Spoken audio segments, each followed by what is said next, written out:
Vancouver's unlikely hero, Joe Fortes. G'day guys, how's it going? My name is AussieTash. This video was suggested to me by Maggie James, one of my members on Discord. Thanks Maggie. We're looking forward to getting to this one, but before we do, please make sure to jump on, hit that subscribe button. That would really help me out. Okay, Vancouver's unlikely hero, Joe Fortes. In 1986, on the 100th anniversary of Vancouver's founding, the Vancouver Historical Society convened to determine who had been the Vancouverite of the century. You may be surprised to learn that rather than choosing a politician, businessman, or explorer, they instead chose a Caribbean bartender, lifeguard, and swim teacher. Seraphim Joe Fortes was an unlikely hero, a gentle giant who came to represent to Vancouverites the values of service, kindness, and modesty.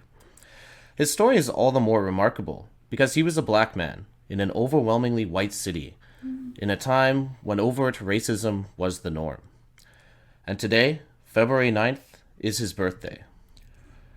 During the 34 years he spent as a lifeguard on the beaches of English Bay, he saved countless lives, taught thousands of children to swim, and inspired the city with his magnetic personality.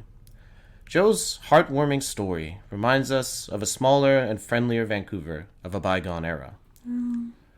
Joe was born in Trinidad around 1865, but left home as a young man, traveling first to Liverpool and then, in 1885, to Vancouver on the ship the Robert Kerr.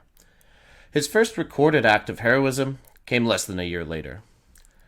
Just weeks after the city was officially founded, the Great Fire of Vancouver destroyed, well, pretty much the entire city. At the time, Joe was working as a shoeblack at the Sunnyside Hotel, just off Maple Tree Square. Seeing the flames roaring down Water Street, he leapt into action, running into a burning building and pulling out the wife and 8-year-old son of the local member of parliament, saving their lives. After the fire, the city rebuilt, pretty much overnight, and Joe became a bartender at the Bodega Saloon. In no time, he was the most popular person in town. One day, when Joe was feeling unwell, the Daily News advertiser thought it was newsworthy enough to write a story about it. Men went about with a sad look on their faces. Dogs wore a dejected air, and even the rats seemed to feel the general depression. The cause of the universal sadness was the fact that Mr. Joe Fortes was suffering from indisposition. He looked quite pale as he sat in a chair and mused on the mutability of human affairs. All the leading physicians were in attendance, and hourly bulletins were issued. Thankfully, Joe quickly recovered. The Great Vancouver Fires of 1886. Leave a comment or send me a suggestion on Discord of a video that I can watch to learn about the fires in Vancouver of 1886. In 1887, Joe was rowing along the densely forested coastline between Vancouver and Jerry's Cove, which is now Jericho Beach. He came across the perfect beach for swimming. It had white, sandy shores and easy, rolling surf. He rowed back to the city, determined to find a trail to this beach.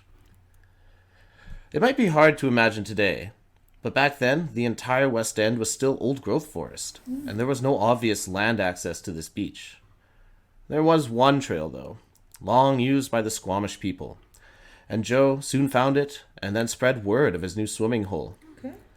The beach, originally known by the Squamish people as Aoshun, or Good Footing, soon quickly became known as Joe's Beach. Joe's Beach. That's cool. Today, it goes by a name you might find familiar. It's called English Bay. Joe devoted his free time to making the beach a safe and peaceful place. As his beach's popularity grew, he successfully convinced the mayor to build a proper road through the forest. That's cool. The mayor felt he owed it to Joe. After all, the woman and her son who Joe had saved in the Great Fire, they were the mayor's in-laws. Oh, wow. There you go. The wooden plank trail they built to the beach is now called Denman Street. Joe became the unofficial lifeguard, teaching children to swim in all his spare hours. Wow. Swimming as an activity was a fairly new concept to Europeans, and was just really catching on for the first time amongst white Canadians, though Indigenous people had been swimming for centuries. Yeah. In fact, They introduced the freestyle stroke to shocked and scandalized British people who only knew of an awkward kind of breaststroke. For obvious reasons, many of these swimmers needed rescuing. Thankfully, Joe, who was an accomplished swimmer, was there to save them. He is officially credited with saving 29 lives, Wow. but the actual number is estimated to be well over 100. Joe's Bay. Leave a comment. Has anyone swum in this beach? What a cool dude this was. Saved the mayor's in-laws. So, that got him up there, didn't it? And he taught countless people how to swim. Has a beach named after him? Well, now it's English Bay. Like I said, leave a comment. If you're in Vancouver, have you swam on this beach? Is there any little statues or plaques in his name? Let me know. Joe's reassuring presence on the beach became an iconic part of Vancouver's identity in those days. In 1900, a petition demanded that Joe be instated as the official lifeguard, complete with title and salary. Cool. Thousands of supportive Vancouverites signed their name, and the motion was approved. Joe was appointed swim instructor, lifeguard, and special constable of English Bay, with a salary of $80 a month. He retired from bartending and moved into a little cottage that once stood just above the beach, so he could keep an eye on the young swimmers. That's pretty cool. It wasn't all smooth sailing.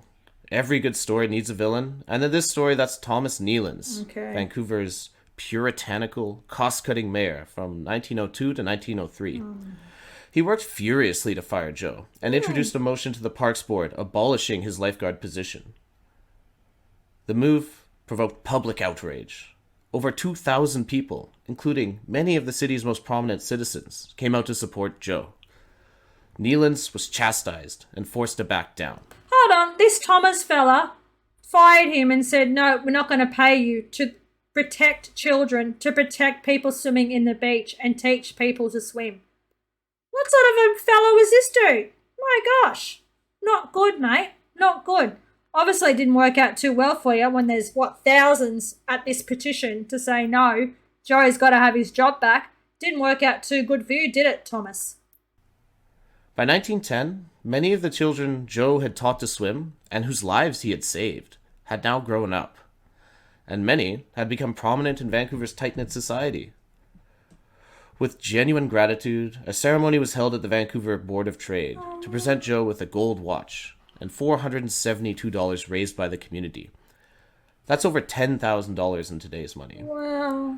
One Vancouverite who'd moved to California wired in a $10 contribution with a telegram that read, "If this was my last $10, Joe would have half of it." In 1919, while rescuing the crew of a shipwrecked Japanese fishing boat, Joe caught a cold. He never fully recovered. Oh, no. He developed pneumonia and was forced to give up lifeguarding. Joe died on February 4th, 1922, at the age of 57. Wow. There was no question that Joe would be afforded the extremely rare honor of a civic funeral. Such was the esteem in which he was held. Good. His casket was borne through the city, led by a mounted police honor guard, and followed by Vancouver's mayor and council, many of whom he had taught to swim. Oh, that's cool. Trailing behind his hearse was the little lifeboat, which he had used to save so many lives. As the procession neared Joe's beach, the crowd swelled, and soon tens of thousands of people lined the streets to bid Joe farewell. Oh. It remains the largest funeral in Vancouver's history. Wow. The Vancouver Daily Mail described the day. In every school of Greater Vancouver, thousands of children stood with bowed heads in tribute to a parted friend, and the thoughts of many a businessman were mellowed by the realization of a great loss. Great financiers, worthy statesmen, and captains of industry have been honored in the past by public demonstration and pompous funeral, but seldom by the universal and generally heartfelt tribute of affection which marked the laying to rest this morning of Vancouver's Joe. Oh, Vancouver's Joe. His tombstone at Mount View Cemetery simply said Joe, Oh. because everyone knew who he was. Vanc- That other plaque was added later on. After growing up in Vancouver, it's hard to imagine a story like this that has any kind of modern parallel. How one person can inspire so much love and affection across the whole community and leave such a lasting impact that he was voted Vancouverite of the Century over Wow. 60 years after his death. It's a truly remarkable story. It is. Vancouver Joe, the Joe Fortes walking tour. Please leave a comment if you're in Vancouver. Have you done this walking tour? Do you swim on Joe's beach? Have you gone and seen the plaque in his honour? Do you remember learning about Joe at school? Have you got a stamp? Have you got a picture of a stamp that you can post on my Discord and show me? What an absolute hero Joe Fortes was. I absolutely love this story. Fantastic. Vancouver's unlikely hero. Taught countless children how to swim. Lifeguarded. Risked his life. Got pneumonia to save people in a ship. Just a brilliant, unlikely hero. A civic funeral. I think that's in Australia what we would call a state funeral. Sounded very similar to what we'd call a state funeral. I love this story. Brought a tear to my eye. Again, AussieTash is crying again. Love the story. If you did, please smash the like button, leave a comment, and remember to subscribe. That would really help me out. Cheers from down under. Take care. Bye.